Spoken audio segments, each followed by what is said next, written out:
Bonjour et bienvenue. Le Gulf Stream, ça fonctionne comment et quelles sont les menaces? Urgence climat, urgence humanité.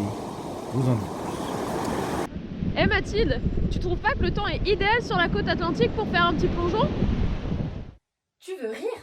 L'eau doit être super froide. Mais non, pas du tout. T'as déjà entendu parler du Gulf Stream? Non, mais j'arrive de suite pour voir ça.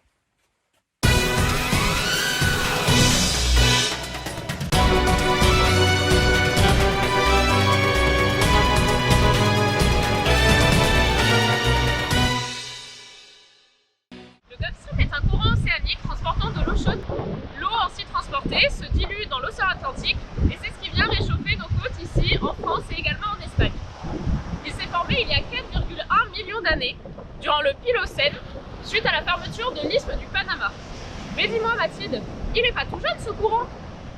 Tout à fait, Alison. Le Gulf Stream fait partie d'une boucle plus large qui s'appelle la circulation méridienne de retournement de l'Atlantique. Mais dis-moi Mathilde,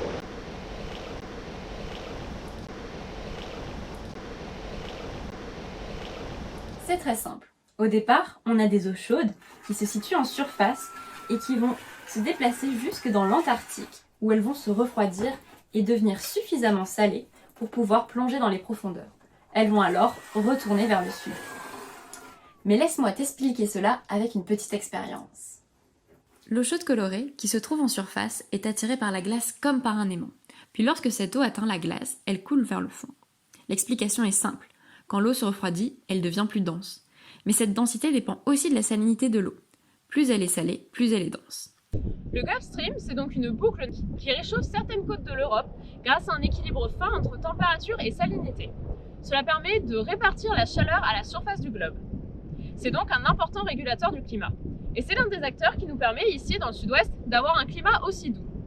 Mais ces dernières années, les scientifiques s'inquiètent.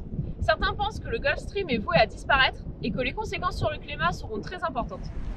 Actuellement, on se dirige vers un ralentissement du Gulf Stream à cause de la fonte rapide des glaces qui libère d'importantes quantités d'eau douce et qui, de ce fait, allège l'eau océanique. Très bien. Mais donc, quelles seraient les conséquences d'un fort ralentissement, voire d'un arrêt du Gulf Stream sur le climat?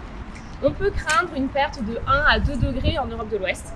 Et on peut également s'attendre à une forte hausse des tempêtes et des ouragans, car le ralentissement du Gulf Stream a pour effet de décaler la trajectoire des dépressions, et ces changements pourraient être en faveur de phénomènes plus intenses.